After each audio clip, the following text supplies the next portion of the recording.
오늘 본문 말씀은 마태복음 25장 13절입니다. 그런즉 깨어있어라. 너희는 그날과 그때를 알지 못하느니라. 그러니까 주님 오시는 날을 이제 알지 못한다. 주님 만날 수 있는 날 우리가 알지 못한다. 그러면서 이제 열 처녀 비유를 들었습니다. 다섯은 미련하고 다섯은 지혜로워서 이렇게 기름과 또 등불을 준비한 사람과 기름을 준비하지 못한 다섯 처녀의 지혜로움과 미련함을 이렇게 비유하면서 여기서 열 처녀들은 신부가 아니고 그 결혼식을 축하하러 오준 그러니까 들러리 처녀들이에요. 그래서 그 혼인 잔치에 들어가는 것을 이제 천국에 들어가는 것으로 비유하면서 이렇게 늘 준비하고 있어야 됨을 이제 예수님께서 이렇게 알려주시는 겁니다. 원래 하나님은 한 분이신데 우리가 구약 성경 보시면 하나님께서 계속 말씀하십니다. 빌립보서 2장에도 보면 예수님은 이제 하나님의 본체시다. 그래서 오히려 하나님과 동등함을 취할 것으로 여기지 아니하시고 또 이렇게 오히려 자기를 비워서 종의 형체를 가지사 사람과 같이 되셨고 사람 모양으로 나타나사 또 자기를 낮추시고 죽기까지 복종하셔서 십자가에서 죽으셨다. 이렇게 하나님의 본체시라고 얘기합니다. 본체. 그러니까 하나님이시란 얘기예요. 그러니까 우리가 창세기 18장에도 보면 아브라함 앞에 이제 여호와가 나타납니다. 여호와의 천사라고도 하고, 그러니까 셋이 나타나는데 둘은 천사고 하나는 이제 여호와란 이름으로 이제 하나님이 나타나심을 봅니다. 그래서 이게 참 어떻게 보면 어려운 얘기이기도 하고 쉬운 얘기이기도 한데, 그러니까 하나님은 전능하신 분이기 때문에 이렇게 동시에 존재가 가능하다 이렇게 이제.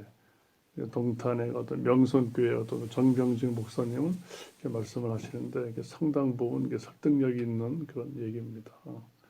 하나님은 전능하시기 때문에 악의로도 오시는 거예요. 악의로도 전능하시기 때문에. 우리는 전능하다 그러면 무조건 큰 거 어마어마한 것만 하지만 하나님께서는 전능하시기 때문에 우리와 똑같아 전능하시기 때문에 우리처럼 육체를 입으실 수 있고. 똑같이 어린아이와 같은 성장 과정을 거쳐가지고 완전한 사람으로 이 땅에 오심이 이제 가능하다고 이제 보는 겁니다. 근데 사람들은 그 이해를 못하죠. 어떻게 전능하신 하나님이 사람으로 오냐? 거기에 대해서 믿지를 못해가지고 아이 기독교는 합방이다 이렇게 오해하기도 하지만 오히려 전능하시기 때문에 더 초라하게 더 작은 자로 더 가장 사람의 그 고통과 고난을 이해하실 수 있는 그런 분으로 이렇게 오실 수 있는 거죠. 이사야서에서도 보면은 뭡니까? 그는 실로 우리의 질고를 지고 우리의 슬픔을 당하였거늘 우리는 생각하기를 그는 하나님께 징계를 받아 맞아가지고 고난 당한다 하였노라 이렇게 있습니다. 근데 사람들은 그걸 몰랐죠. 근데 그가 우리의 죄를 담당하며 우리를 의롭게 하기 위하여 행동하셨는데 우리는 그걸 이해를 못하고 그냥 곤욕과 신문을 당해 끌려가서 그냥 무참히 죽었다 이렇게 하지만 사실은 그가 우리를 위하여 기도하였다 이렇게 얘기해요. 예수님이 기도하셨다. 그래서 곤욕과 신문을 받아 끌려가서 이 땅에서 끊어침을 당했는데 누가 생각하기를 우리를 위한 내 백성의 허물 때문이리요 하였으리요 생각할 수가 없다는 거예요. 근데 알고 보면 전능하신 하나님께서 그 이사야서에서도 보면 이사야서도 한 아기가 나왔으니 아버지요 아기요 이렇게 이제 전능하신 하나님이요. 그러니까 전능하신 하나님이 전능하시기 때문에 우리를 위하여 구약 성경에 여호와의 그 모습으로 이 땅에서도 나타나시고 하였듯이 그러니까 마태복음에도 뭡니까? 예수님 나왔을 때 여호와는 구원자이시다. 구원하시는 여호와이시다. 예수라는 이름이 구원하는 여호와이시다거든요. 예수님. 하나님께서 동시로 이제 이렇게 초라한 인간으로도 이렇게 나타나시고 또 이렇게 우리가 소위 그 구약으로 성경적으로 보면 뭡니까? 온 천지에 충만하고 또 비유가 될 수 있나요? 그러니까 근본적으로 천지에 충만하시고 우리가 창세기에 천지를 창조하시는 그 하나님으로도 계시고 이렇게 전능하시기 때문에 초라한 인간으로도 오시고 이렇게 이것이 이제 가능하신 분이다라고 이제 그 정병진 목사님이 하시는데 이렇게 이제 얘기하시는 분은 많지가 이제 않다는 거죠.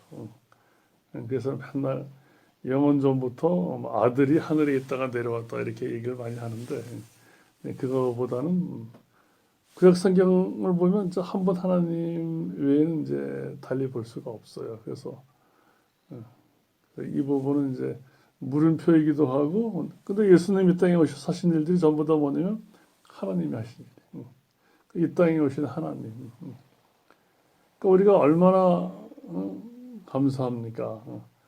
하나님께서 그 전능하신 하나님께서 이 땅에 오셨을 때 그 전능하신 하나님이 없어지는 게 아니라 전능하시기 때문에 동시에 두 존재가 가능하다는 거죠. 동시에. 그래서 우리가 어떤 분들은 그러잖아요. 아니 하나님이 이 땅에 오셔서 그 아버지께 기도한 것이 무엇이냐?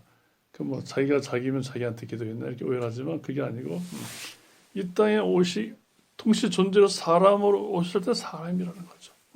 그리고 전능하시기 때문에 하나님 앞에 기도하고 우리를 위해서. 어떤 사람은 또 오해해요. 하나님께서 죽으심을 당하면 하나님이니까 아프지 않았을 거 아니냐. 그게 아니죠. 완벽한 하나님이심을 보이기 위해서 사람 몸에서 태어나신 거예요. 우리를 자유케 하기 위해서 우리의 고통을 누구보다 철저하게 아시는 분이 바로 예수님이시라는 거죠. 그 예수님 알고 보니까 하나님의 본체시라는 거죠. 이렇게 하나님께서 이제 우리에게 사랑을 베푸셨는데, 이거보다는 자꾸 예수님은 자꾸 하나님의 아들에 불과하다 이러니까 하나님 따로 아들 따로 있으니까 이 아들이 그래봐야 예수님이 아들밖에 더 되냐 이렇게 오해를 하지만 이게 참 웃을 일이 아니라 너무너무 중요한 얘기예요. 이 부분이. 근데 오늘 본문 말씀은 열처녀 비유를 하면서 깨어있어라 알지 못한다. 우리는 언제 주님이 오실지 모르기 때문에 날마다 아름다운 생활을 해야 우리가 삶의 후회가 없어요. 하나님을 고대하지 아니하는 자들은 70이여 강건하면 80살 사는 우리 인생을 어떻게 하든 이 땅에 살아있을 때 큰 영광 누리기 위해서 자기의 계획대로 꿈대로 공부한 지식을 가지고 자기의 뜻대로 많은 것을 이제 이루어보려고 노력을 합니다. 근데 하나님께서는 이 세상의 삶이 참 중요하다 이거. 참 중요하죠. 중요한데 잠시 지나간다. 성경에서는 잠시 지나간다.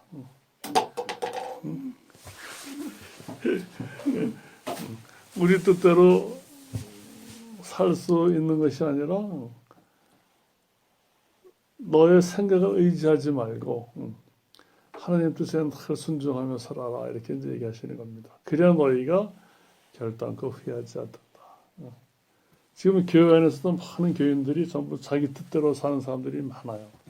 하나님 뜻대로 살려고 애를 쓰는 사람도 있겠지만 하나님의 이름을 빙자해가지고 이 사업이 잘 되기를 바래요. 그건 하나님의 이름을 빌려서 내 뜻을 이루려고 하는 욕심입니다.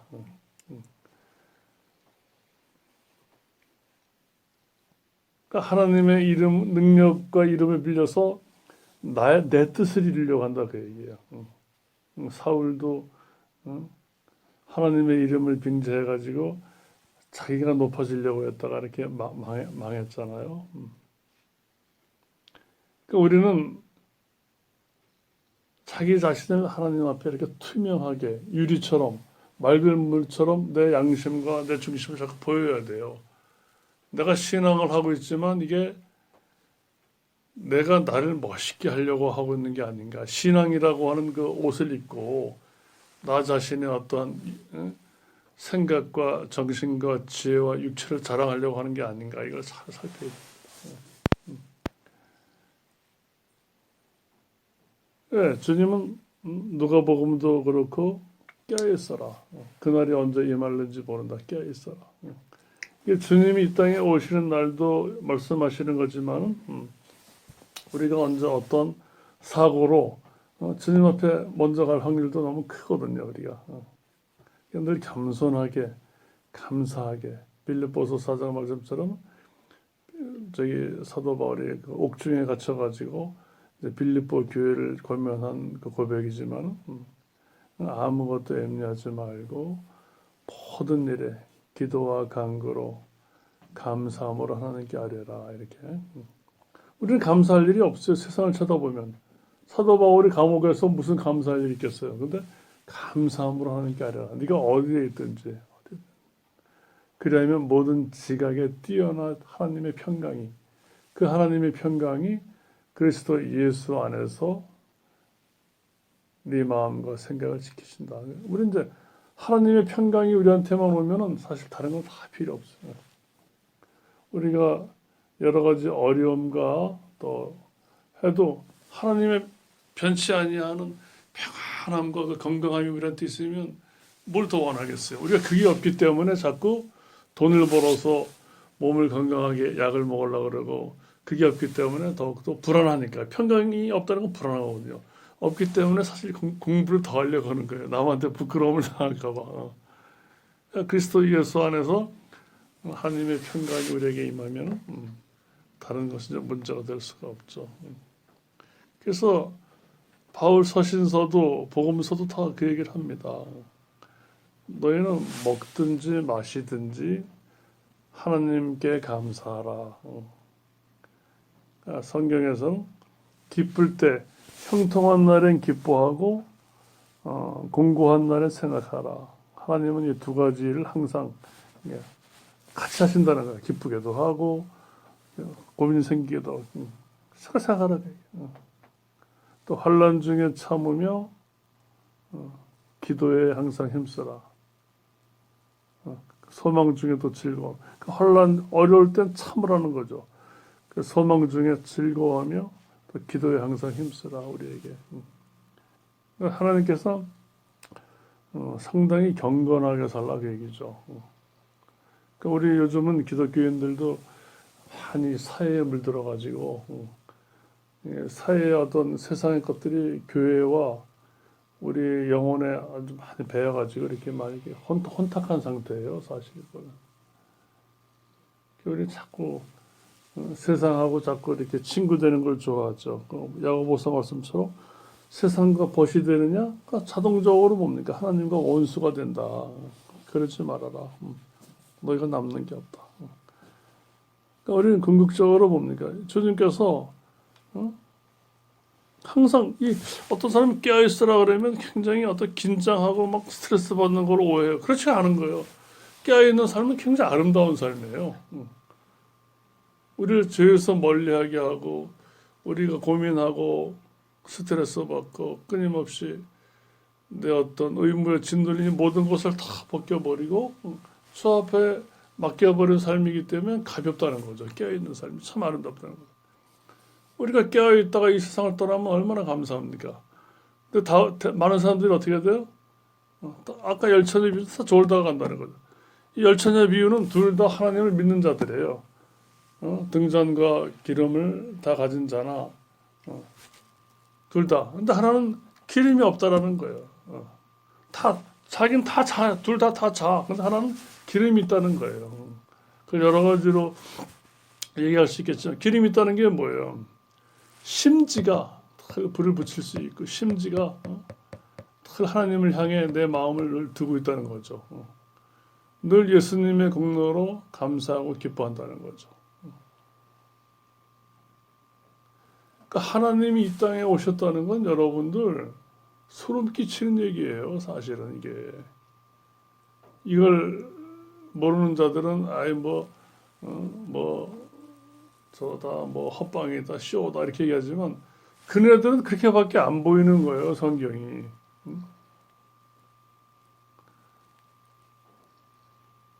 그러니까 이 성경을 갖고도 그렇게 주로 이제 어떤 그 사회적인 어떤 현상을 극복하는 그런 운동에 쓰이기 위해서 바라보는 그런 견해도 있어요. 그들은 예수님을 그냥 사회혁명가로만 보는 거예요.